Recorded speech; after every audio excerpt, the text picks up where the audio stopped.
Matapos kuyugin ng mga kababayan natin sa Canada si Auntie Claire, aba siyempre, meron niyang sagot at merong patutsada.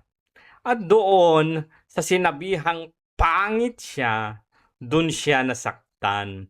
At siyempre, mamamahid na naman si Auntie Claire. Kanino mamamahid? Hulaan nyo. So eto daw yung nangyari na pagkuyog sa kanya dahil viral na viral ang kanyang naging reaksyon at nagsumbong pa siya sa mga kapulisan. Sombongera ka pala eh. Ano ho yung nangyari kanina na sa ngayon nagva-viral itong video ninyo dito sa Vancouver? Actually, gumagawa sana kami ng reels para Gumagawa daw ng reels? Wait lang, wait a minute. Trabaho mong gumawa ng reels? Sino ka ba para gawan ng reels? Si Bongbong Marcos ang main character dyan. Yung Prime Minister ng Canada ang main character dyan. Hindi ikaw. Anong ginagawa mo sa labas para gumawa ng reels? Sige nga, katarantaduhan. Palusot lang yan kasi alam ko kung ano ang talagang dahilan yan. dito sa event na kung saan bumisita ang ating Pangulo sa Canada. So gumagawa kami ng reels, tapos may lumapit sa amin. Teka, gumagawa kayo ng reels, dalawa lang din kayo. Wait a minute. Wala bang mga taong nakatoka talaga sa pagkuha ng mga materials para gawing reels? Para gawing video? At ikaw talaga ang pumunta dyan? Wala bang mga official na mga photographers dyan? Imposible yan. 'Di ba? Ang dami-dami ngang binitbit ni Bongbong Marcos.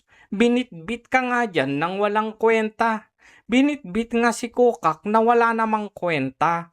Tapos, wala siyang mga media man, wala siyang mga videographer na official, photographer, para kumuha ng mga materials para gawing reels. Ponyeta naman. Ang ginagawa ni Auntie Claire, una, pinadala yan dyan na lumabas. Para ano? Para medyo pahupain yung nangyari kay Bongbong Marcos na pinagsisigawan nung kumain ng Chicken Joy sa Jollibee. Pinagsisigawang shame on you, kurap magnanakaw. Pinalabas ka talaga dyan para makipag-usap sa mga tao, sumagot sa mga tao. Kasi yung isang video, ang sabi doon, Auntie Claire, Claire Castro, kumusta po? Lumapit ke. Meron kang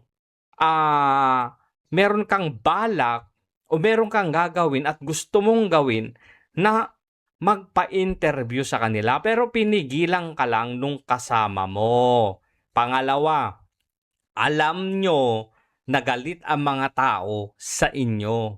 Lumabas ka dyan para i-aggregate lalo yung sitwasyon. Para alam mo kasi nakukuyugin ka ng mga Pilipino. Alam mo kasi na yung mga magpoprotesta, pagsisigawan kang magnanakaw, sinungaling, ganyan. Pangit! Kaya lumabas ka para meron ka ngayong maipakita sa gobyerno ng Canada na hinaharas kayo ng mga Pilipino, na binabastos kayo ng mga Pilipino, na kayo ang bait-bait nyo at hindi kayo pumapatol. Ganon, pero kabaliktaran yung nangyari dahil sa halip na yun yung mangyari, nag-viral ka ngayon dahil kinuyog ka, pinagmumura ka, putang ina mo daw, sabi nila. O, diba? Tapos, ang pangit mo daw, ididiin ko yun, ang pangit mo daw, at sinungaling ka daw. O, tuloy natin. Na Pilipino. So, ngumiti ako, tinanong niya ako si Yusi Claire, sabi ko, yes, At doon, sinasabi niya na, sumigaw na siya, you ask your president to resign. So, kinuyog na kami. Bakit? Masama ba? Samantalang, kung tutusin, kami nagtatrabaho. Di ba? Kita nyo na. Ang papalabasin dyan, hinaharas sila. Nagtatrabaho lang daw sila. Pero ang tanong, trabaho mo bang mag-gather ng material para gawing reels? Di ba? No. Yang bunganga mo ang kailangan. Yung paninira mo, yung propaganda mo, kaya ka nga nandyan, kaya ka nga kinuha dyan para magpropaganda. Hindi mo trabaho ang kumuha ng video. Hindi kami nagbabakasyon dito. We're just doing our job, pero nahinto yun. Hindi na kami nakapagtapos ng aming pag-shoot ng reels dahil Ba't ka magsushoot ng reel? Sino ka ba? Putragis yan. nga may mga Pilipino ganito yung ugali. Pero kung, hindi ko alam kung saan sila grupo, pero Ayan na naman, ayan na. Ipapahid na kanino? yung naratibo nila, Hmm. yung tipong BBM resign. Yung naratibo nila, Sino ba yung nag-BBM resign? Hindi ba yung mga pinglawan dati? Hindi ba yung mga dilawan dati? Di ba? ay maleta. Oh, alam ko na kung saan papunta to. Yung naratibo nila magnanakaw. Ah. So, Bakit? Yun naman talaga ang naratibo, Ante Claire. Yun naman talaga ang problema ng Pilipinas ngayon, yung pagnanakaw ng mga opisyal ng gobyerno sa kaban ng bayan. Yan naman talaga ang naratibo, maleta, accountability. Bakit mo minamasama na yung mga Pilipino sumisigaw dyan ng naratibong maleta? Yung naratibong magnanakaw kayo.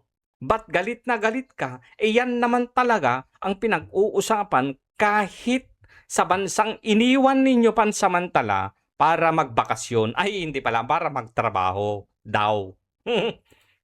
at sinabihan ako na pangit. Ay, nasaktan. Tapos, nung sinabihan kang pangit ang nangyari, Sabi at sinungaling. So, nung sinabi nilang pangit daw ako, feeling ko sila yung sinungaling. GGSS, gandang-ganda sa sarili. GGSS yarn, gandang-ganda sa sarili, no?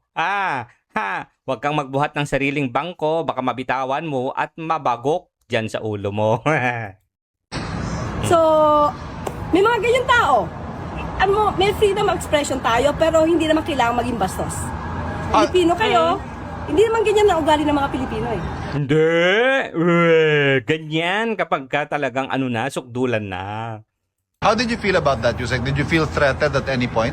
At that time, dalawa lang kasi kami ni Director Robert Sol. Kasi nga siya yung kumukuha sa akin. Siya yung kumaga sa Siya pala yung kinukuhanan ng reels. Siya yung kinukuhanan ng pang-reels. Punyeta ka. Sino ka ba para kunan ng reels? Di ba? Tapos alam nyo na ganyan na may protesta, galit na galit ang mga nandyan ng mga tao sa Canada. Tapos lalabas kayo, dalawa lang kayo. Sinadya nyo talaga yan para mag-cause ng gulo na parang inaapi kami ng mga Pilipino dito. Tapos kanino isisisi to? sa kanya hawak yung camera. So, threatened. Siguro in a way, kasi dalawa lang kami. Hindi ko alam kung mananakit sila or what. Kasi parang, siguro yung grupo naman nila, parang kung sino man yung idolo nila, parang sanay sa bayolente. Ay, kita mo na, sabi ko na nga ba eh. Sa Duterte na naman ang sisi. Wala nang pinag-iba. Doon pa rin pala tayo pupunta.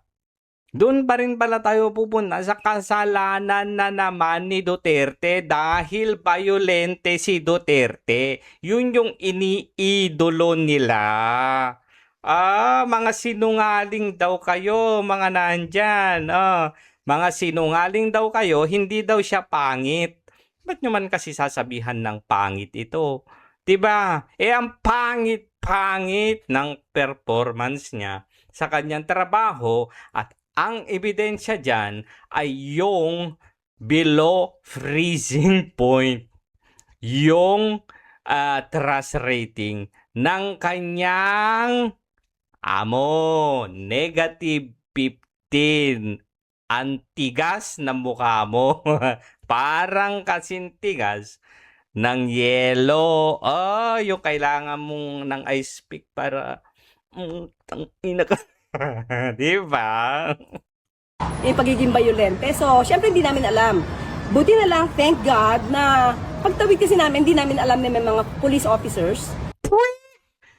Uy, pagtawid, hindi ka nga tumawid eh.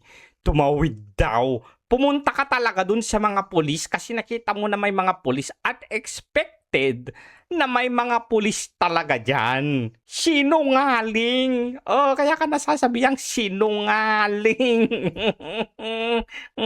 Pag nakita nyo si Auntie Claire, kuyugin nyo ulit. Huwag nyo lang sasaktan, ha? Huwag nyo sasaktan o huwag nyo susuntukin, huwag nyo sasampalin kasi baka lalong pumangit ang ugali. Makita nyo, magsisisigaw yan kagaya noon sa presinto. Ang tapang-tapang mo dun sa presinto noon, naninigaw-nigaw ka. Pero ngayon, noong kaharap mo ang mga Pilipino sa ibayong dagat, bahag ang buntot mo. Paano pa kaya kung ang mga Pilipino na nasa Pilipinas ang ihaharap sa'yo? Ewan ko na lang. Huwag niyong babatuhin ng bulok na itlog, ha? Batuhin niyo na lang kaya ng patatas.